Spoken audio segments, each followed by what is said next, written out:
welcome back to Heart of the Holte. I'm Dan Morgan, joined with my good friend Dan Wiseman. How you doing, Dan? I'm not too bad, mate. How are you? Good. I'm even better. Thank you very much. We'll start off. We'll start off non-Villa related, actually. Cardiff 3. Derby 1, Cardiff 3. Who expected that, mate? Well, clearly not you. No, no. No one did, and I was just saying to you beforehand that I admittedly thought it was sewn up. I thought the playoffs were pretty much sealed. Wolves were running away with the title. I thought that was the championship, but Derby blew it right open, and it was a really good performance. When they went 2-1 up, I was sat there refreshing my Twitter, and then I saw they got the third in the 90th minute, and that was a massive relief because Cardiff slipping up, losing a bit of confidence going into their last two games, Hull and Reading, could be not the easiest of run-ins. Two teams that they probably should beat, but Villa showed that Hull can grind out a result if they need to, so we could do with them potentially doing us a favour. I think Hull have been in fine form since they've got that draw against us, haven't they? I mean, see their result against Bristol the other week. Yeah. Who would have expected that? You know, unpredictable championship. Hey, that's your next article, mate. There we go. You got unpredictable. Do unpredictable championship. Yeah. I think what's interesting for me is comparing the run-ins of everyone in the top six, because I think it's safe to say, I believe I read somewhere the other day actually that we're set in 2018. We're second in the form table, and we've had some pretty tough fixtures this year. Fulham are first, which is no surprise really. But you know, we've still got to play Derby, which is going to be a tough game. Cardiff and Fulham have had such easy run-ins, and it makes them look so much better. Fulham fully deserved of the praise they get. You can't take anything away from the way they play. They play an attractive brand of football. Unbeaten in like 22 now. Stupid. Ridiculous. It's stupid. It really is. But you do have to take into consideration. I mean, they obviously beat us, but you know, there's the run-ins are just easy. Like they've got Blues on the last day of the season. Yeah, I mean, I originally looked at that game as a bit of a potential for Blues too, because unfortunately they do have it in them, as we've seen in previous seasons, to pull it out the bag on the last day. But it seems as though they've managed to wriggle themselves clear. 5 points clear, I think, 2 places above the relegation zone. So it looks realistically like the Blues are going to stay up, which means Fulham might just head that game because Blues have got less to play for. But no, I completely agree. I think they've got Sunderland at home as well tomorrow. What a shame, Sunderland, mate. State of that. That is genuinely something that I want to sit here and talk about, because I think why not? The fact that the state that Sunderland are in is really, because I mean, when they went down from the Premier League, I looked at the defence and they had Jolie Lescott, and I thought, that is bound. That is bound for relegation. I could understand them getting relegated to the Championship. I felt like it was a few years coming, but to then go down in the manner that they have, they didn't even really put up a fight. I think they only won 6 games the entire season or something like it. It is absolutely terrible, isn't it? It is. You know, we've spoke about this before on the podcast, and it's something I always bring up. You know, Villa are a big club. Sunderland are massive, mate. I think the stadium height is like 50,000. It's bigger than Villa Park. I think it's like 45 maybe. Ridiculous. But you know, this shouldn't be happening to a club like Sunderland. But if anything, for me, it just highlights the work that Dr. Tony's put in. Without Dr. Tony, mate, we'd be another Sunderland. I completely agree, and I think it goes to show that in modern football, the status of your club and who you are and what your crest stands for and what colour your shirt is doesn't really stand for much nowadays. The fact that Sunderland will be playing Accrington Stanley in the league next season is I do genuinely feel for Sunderland fans, and I really do hope, as I'm happy to see that it happened to Blackburn as well, them getting promotion. I like seeing the teams that deservedly should be towards the top tier of English football, and I hope Sunderland bounce back next season. I saw a tweet actually on the train before I was on it. It was from a Sheffield Wednesday fan, and he said, it's touching on like being big clubs and stuff. He basically talking about the atmosphere at Liverpool, which at first I thought, hang on, what's this got to do with your Sheffield Wednesday, mate? He said, fed up of Liverpool fans are the best in the world. Clubs like Villa, Leeds, Wednesday, Blades, Derby could create more of an atmosphere in the Championship semi-final, never mind Champions League semi.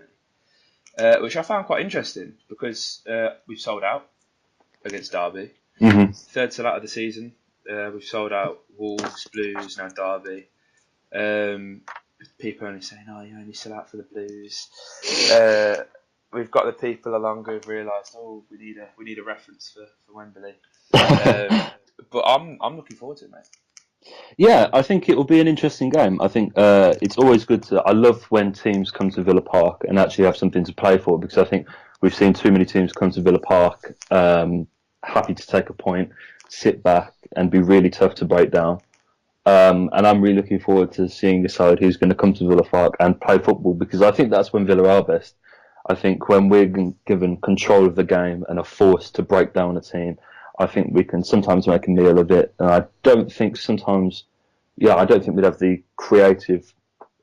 I take that back, actually. No, I just don't think those kind of sides that come to Villa Park necessarily present an easy opportunity. But Derby coming in, hopefully, will go for the win that they need and make it a really good game, because I think those are the games that the Villa are best in.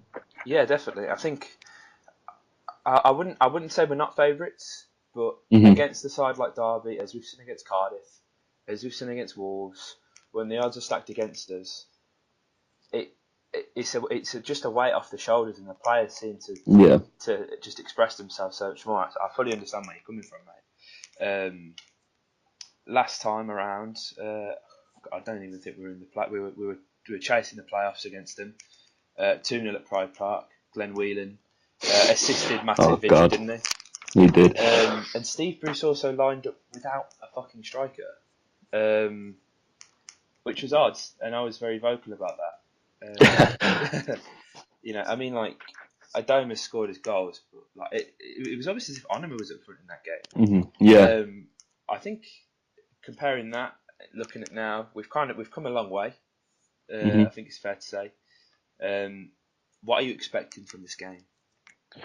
I'm expecting it to be really tough. I think we are capable of getting the win, and I think if we line up well and go about it in the right way, stay professional and be fully aware of the quality that Derby have got, if we give Matej Vidra too much respect, he's going to punish us. They've got some, players that are capable of scoring some goals, so I think we need to be wary, but I do think we've got the quality to beat Derby. I don't think they're the best team in the world necessarily. I thought they were pretty much out of the running last week, but they've got it all to pay for. They are capable of causing a surprise, so I need to stay wary, but I hope Villa can pick up the 3 points, because we've got it all to play for ourselves, If Cardiff do end up slipping up and Fulham, to play for third and get the easier route through the playoffs against the team in sixth could be an option.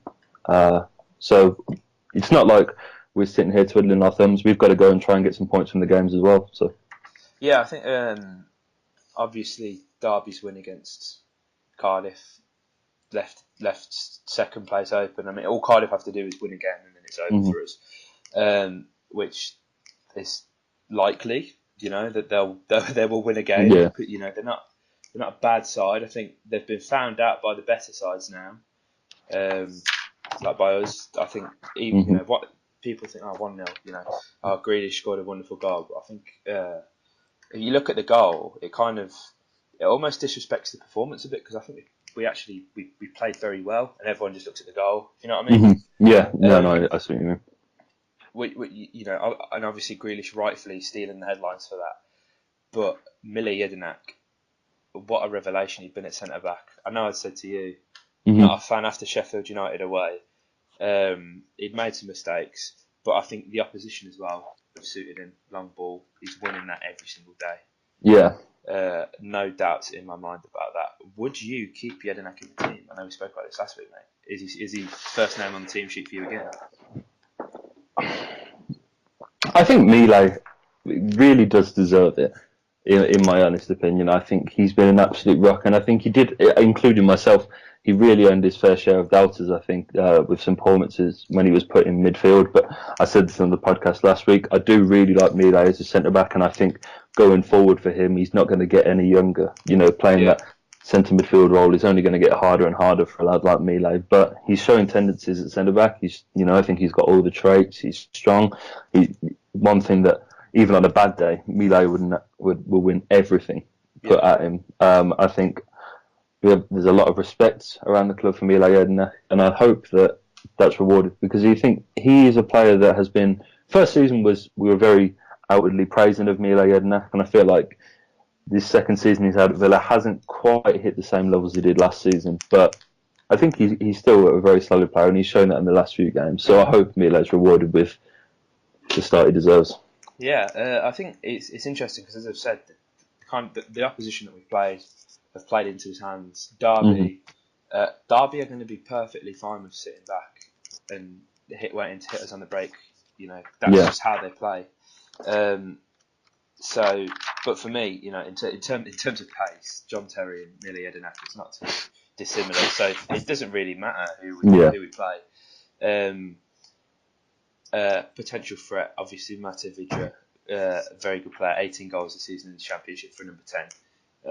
Josh, if you're listening to this, he is a good player, but we can't compare him to Adoma because Adoma's a winger.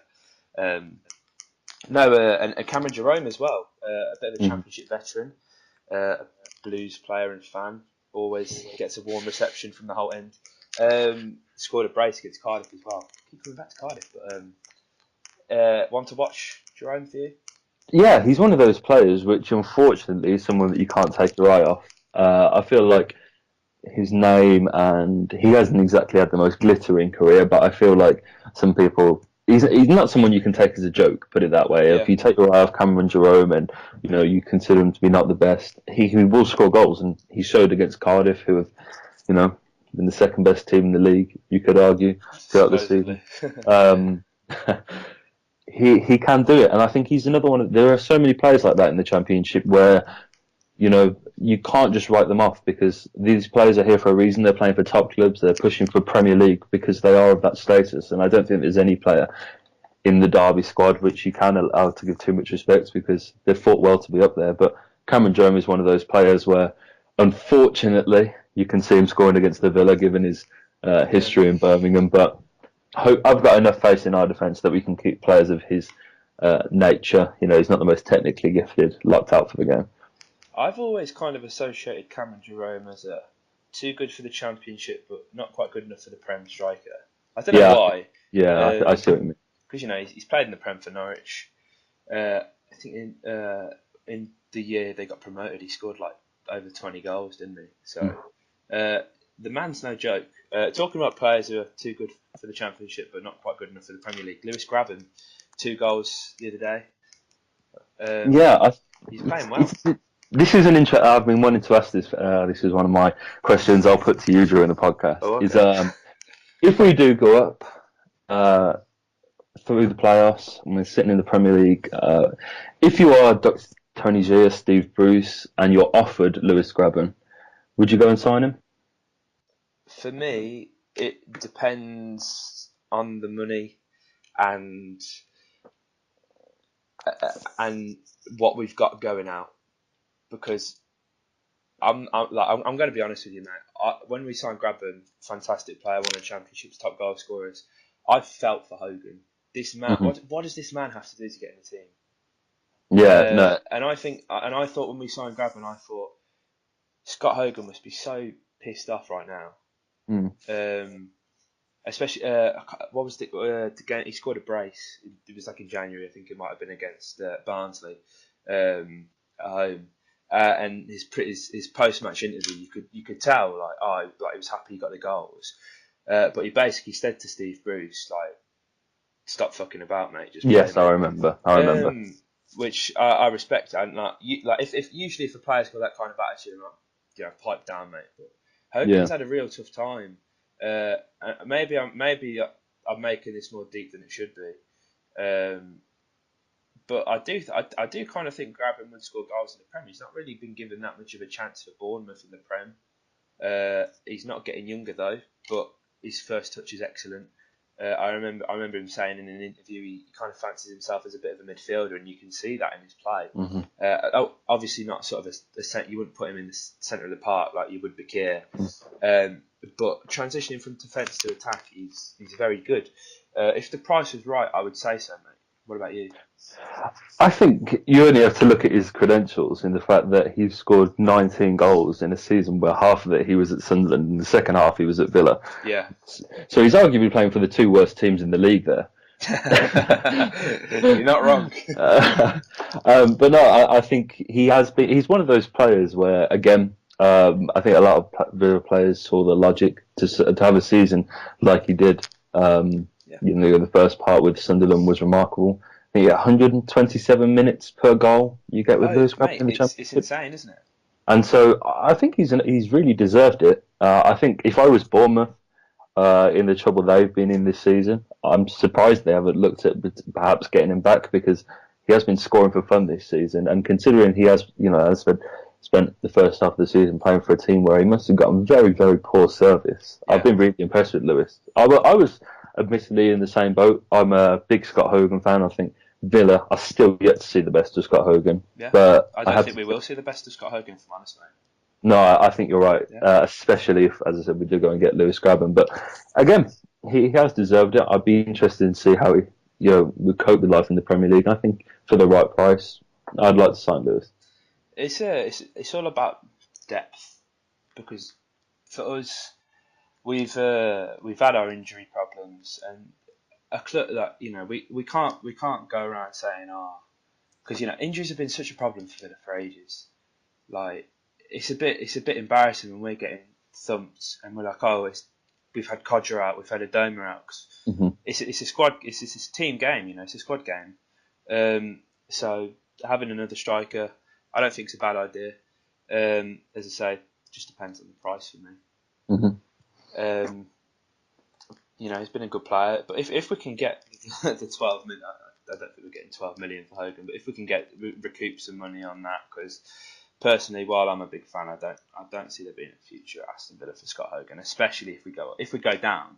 Codger's got to go. He's got to build the team around Hogan for me, because he just the fact that when we signed him, he'd scored 15 goals by January. That says everything. Our top scorer, Adoma, he's a winger, but he's only got 15 goals this season himself. So I think Lewis is. I was surprised with how technically gifted Lewis was, actually. Yeah, me too. Because he had been at Sunderland, I hadn't watched great deals of him at the first half of the season, but I think everyone can appreciate his goals record. And I was really pleasantly surprised, actually. I kind of had in my head he'd be sort of a poacher. But his playing style is completely different. I love how silky he is. The turn and finish at the weekend was sublime. I was about to mention that. Yeah, that is Lewis Grabban in a nutshell. I think he's good in the air. He's a bit of a classy player, isn't he? Yeah. I like perhaps not the beard, but I think the rest of his game is all right. Regardless of what happens, he'll be looking for a ludicrous contract to try and pay off the Lamborghini his brother crashed. Oh, really? Did you see that? Yeah. I didn't see that. That's an interesting bit. He got it delivered, and his brother took the delivery. My dad was telling me, and he ended up crashing it, the Wally. Oh, there we are. Yeah. Well, so, I can't imagine he's very happy. So he might be looking to stay at Villa for a bit longer. Yeah, I can imagine. So we've done Derby. We've done. Let's talk about Ipswich. Because we just briefly touched on it then. Standout performer for me. You won't hear me say this very often, mate. Josh Onomah. Yeah, he really was. He really was. I think it was, all in all, a really refreshing performance from the Villa. I think this end of the season, nerves can kick in. You saw with Derby, not last week before, nerves can really get to players, and losing games which you shouldn't be losing, and shock results do creep into play. But it was thoroughly professional from Villa. I really enjoyed it right from the first whistle, and regardless of what it meant at the time and where we are in the league and everything, I just think it's always such a delight to see a Villa team go on an away day. If you consider the away history we've had in previous years, to go away from home and beat an established side like Ipswich 4-0 was something that I really enjoyed. Yeah, definitely. I think I said this to you last week as well. It's about we're due a spanking, like to give someone a spanking. Mm. Sorry. So 4-0. I'll take that all day long. Yeah, absolutely. Conor Hourihane scored his 11th goal of the season. Could have scored before then as well, but yeah. And I've criticised him, and I'll be honest, but we had midfield runners in this game, and his goal came from running through the middle, which is something that, let's be honest, he hasn't done that often this season. Yeah. So I'm glad we're kind of seeing more of the real Conor Hourihane, the Conor Hourihane I thought that we were getting, that we haven't necessarily had. So I was happy with that. Obviously, 2 goals from Gabban, both assisted by Josh Onomah. Fantastic.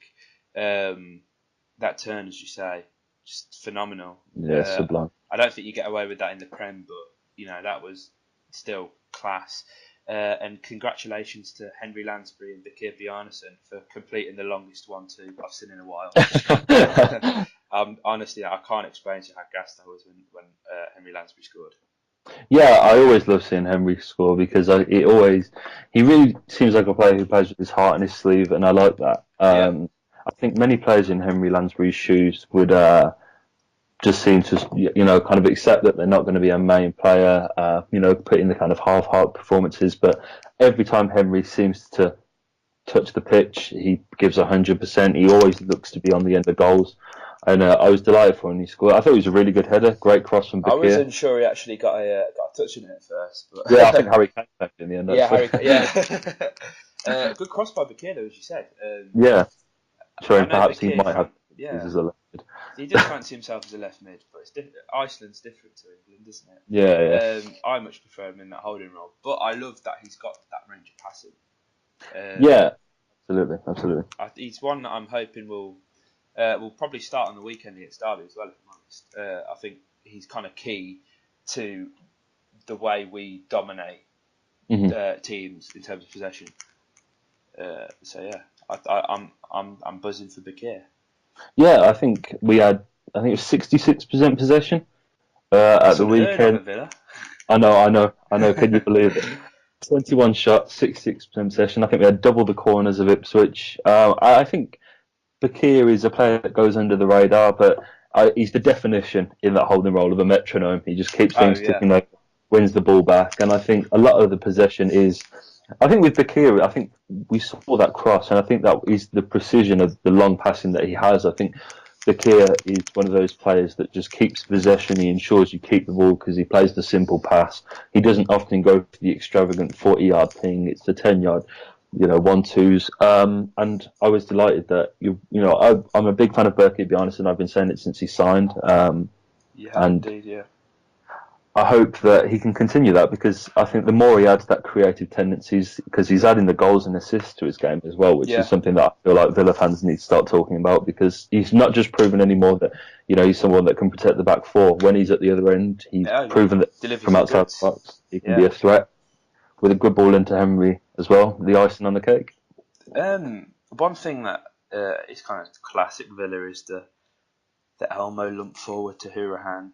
Hourihane loves that, but I think is Bakir clearly showing his range of passing there. It's him and Hogan could have something like a little partnership like that. I think. Yeah, I think he's the kind of player that you need because if we are to play with Scott Hogan up front, I think we need to model Leicester's style of play. Because 100%, yeah. I've said this all along. Scott Hogan plays exactly like Jamie Vardy.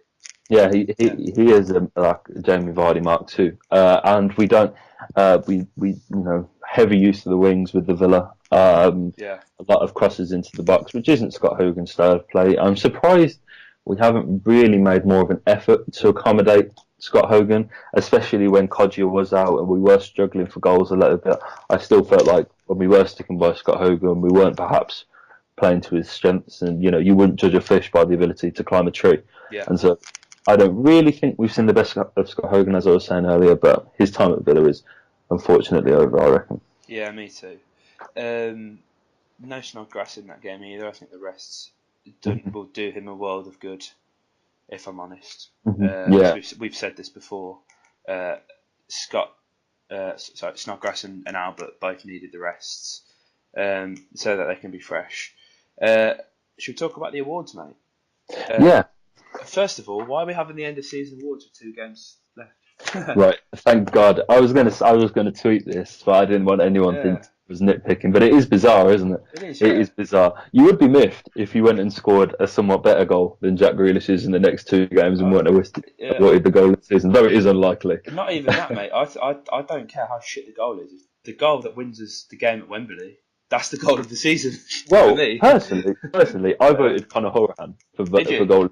I Yeah, I was did. I was stuck. I think I voted for Snodgrass purely because I was there Yeah, for the Sheffield United away.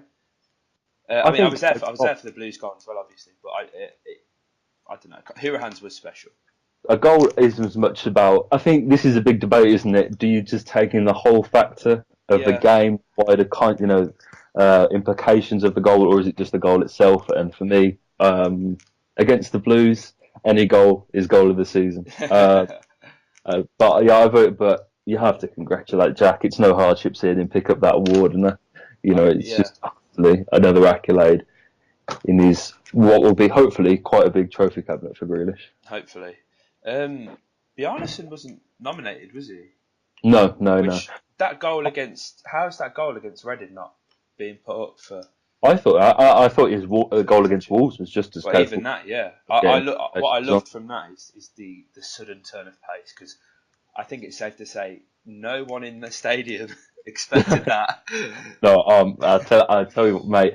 I think that's got to be up with one of my moments of the season because I think everyone was just expecting him to run that out of play. I Yeah, love Burke here. I was so happy to see that hit the back of the net. I think he's had a fantastic season as yeah, well. Really do. I think he's been one of the highlights of this season. As I said, I think he's a player that sometimes goes under the radar, but he's put in some pretty big contributions for the Villa this season. And I hope that he gets the positions he deserves in the last few games because in terms of the playoffs, I think key players we've got to look at Bucky, someone who can control a game, really take it to an opposition. So yeah. I hope he can stick in the first team.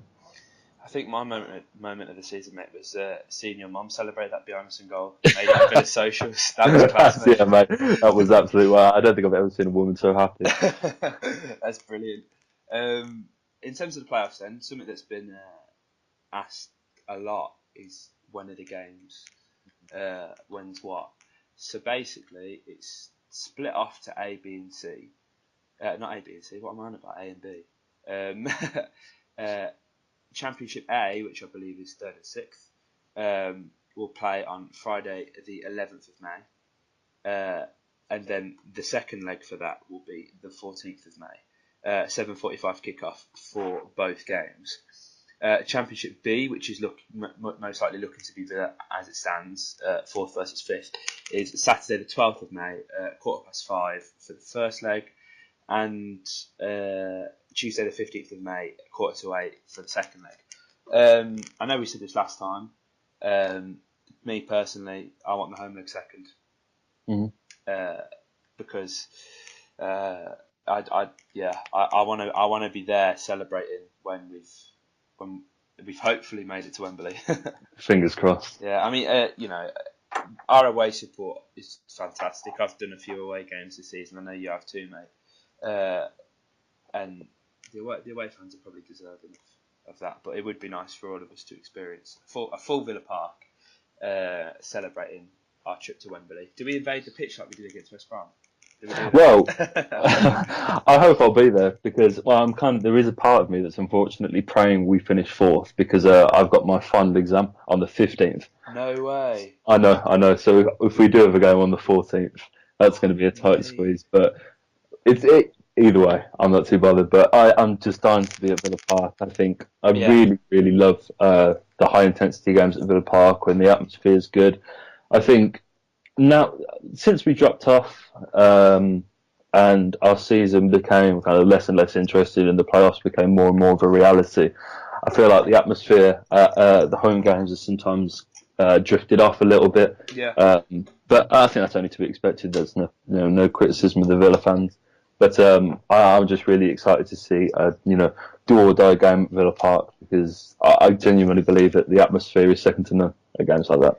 Yeah, mate, I can't wait. Like, I'm looking for, as I've said, I'm looking forward to Derby for it being a full house. But you just know the playoffs, and regard if we make it to Wembley, which I think we will, you just know that when the Villa arrive in London, it's going to be sick, mate. It just You've is. got me smiling. You've got me smiling. There it is. There it is. I'm daydreaming again. Me too, mate. On a bit of a sadder note, Gabby Eggbon posted an Instagram story of an captioned emotional day at Villa Park on Saturday. Me personally, you know what I'm like. I'm a Gabby fan. Everyone's seen my article. I put it out the other day actually again, um, because of this news. A lot of people talking about Bon Lahore. Did you give him 10 minutes at the end? I would. It has been a roller coaster, if anything, our Yeah, relationship with Gabby Bonner, hasn't it? But you never. It's one of those where it is almost identical to the Arsene Wenger situation, isn't it? What someone that yeah. probably should have let it go a few years ago now, but it's kind of it's that good. It's that quote from Batman, isn't it? Uh, you either die a hero or Yeah, live long enough to be a yeah. villain. Yeah, And I think that is the case, but I think it's one of those where now it's happened and it's actually here. I think many people have called for Gabby's head in the past few years, but now I think when it's actually come to it, it's quite sad, isn't it? No one wants to see a Gabby yeah, Bongo leave. He's a player that has been here. He's almost part of the furniture, Gabby. And I would like to see him still involved in the Villa in some capacity. Quite that would be, God knows, and I hope it's nothing too important. But finances. well, unfortunately, as I won't be able to be there, and I'd love to have been there to wish Gabby farewell because he's given me some absolutely incredible memories. But no, it's a sign of the times, isn't it? Yeah, To quote your article. legend, mate. Cheeky plug. Well, link in the description. And no, I wish him all the best. I just wondered whether you'd be getting any six figures clothing anytime soon as a bit of We plug in bit his of a work. thank you. We've not got a brand deal here, mate. Come on, we've got to work on that. We've got to get some six figure stuff. There's a potential, isn't it? Yeah, there we go. I dropped him a message the other day when he posted that. I was just like, I love you, Gabby. Oh, I'm one of them people. But no, f- I feel, as I've said, the people who like Gabby are the people like us, the younger people, because we've grown up with him. Mhm. And although I hate to make this comparison, he is our Francesco Totti, isn't he? Yeah, he And is. I was lying in bed the other day, and I was like, oh, I could write. There's an article in this somewhere, but I didn't know how well that'd go down. Yeah, I think you might turn some heads. Yeah, quite a few actually, because I think my other article on Gabby turned a lot of heads anyway, mate. But no, whatever whatever people say about Gabby, we will never truly know. Because, Bruce says he's there, he trains so hard every week. Yeah, he's made his mistakes, he's had his shisha pipe. But this man is Aston Villa, and that is what he'll get remembered for. Yeah, I think I always try to have sympathy with players, and I did with Grealish when he was caught stone cold on the pavement that one time. These are Did like you see he young men. retweeted that photo the other day? Yeah, I did. Yeah, yeah, That was yeah. that was so funny. I, I, I If you don't that's have me fine. at my this, you can't have me at my this. I thought that's quality banter from Joe. Yeah, I think it's just one of those where I think a lot of the time, especially in the current climate where footballers are almost seen as kind of godlike, we forget that they are human, Yeah, and all they are is just young lads with a lot of money. I think if a lot of us and not a lot to do. exactly, exactly, they've got loads of spare time on their hands and loads of spare cash, and I'd like to think that if any of us were put in that situation, we'd all end up doing something stupid at some point. But no, as I said, there comes to a point where you let bygones be bygones, and like Jack did the other day, becomes something you can laugh about, something that is in the past, and it's kind of locked away with all the other crap that happens during those dark years at Villa. But Yeah. I'd like to see Villa Park get behind Gabby for one last time. He comes on for 10 minutes, maybe one last foul, I just want to come on in his typical bullish fashion, give away foul, get booked. And I think that'll be it for Gabby. I'd love to see him go off like that. I reckon he's in contact with Curtis Davis, saying, "Mate, whatever you do, make sure you crop me in the last 2 minutes of the box, just so he can have a penalty." Yeah, maybe a film will do that for us. Curtis Davis, wow, can't believe he's still going. I know. It seems. I can't believe that here we are in 2018, almost approaching the 2019 season, and we're playing a team with Curtis Davis and Cameron Jerome. I know, mate. Curtis Davis lives in Lichfield, mate. Do you know Does he? Yeah. I've like seen a few photos of him. Like, yeah, I was like scrolling down Twitter because I follow him on Twitter, and he was posing with his like pram. I think it was like a sponsor thing. I think he'd been sent this pram, and I was like, that's the butcher's my nan used to go to. Like, what? He's a good lad. Yeah. He wasn't quite good enough at the time, but I always enjoy seeing former Villa players come back to Villa Park, and hopefully another player that gets a good reception because he gave us some good years. Yeah, I think he's a Villa fan as well. Actually, don't quote me on that, but no, he's a nice kid, man, isn't he? Kid when he was here. I was always a bit of a fan of him. I think, but as you said, he weren't quite good enough. I like the passion. I'm one of them people. Yeah, you certainly are, aren't you? I know that about passion, you. Man. So yeah, I think that about does it, mate. Absolutely, pleasure. Anything else? The only other thing I wanted to briefly mention, I wanted to, if anyone listened to this, I'd love to get behind, is the safe standing petition that the Villa retweeted the other day. I retweeted it a couple of while back. I think this is a great initiative. I think it's about time someone reconsidered it. My dad, unfortunately, being in the position he is at the Villa, will absolutely hate me for broadcasting this because it means he'll get some more work sent to him in a few days if it ever does happen. But no, I'd love to see it. I think you watch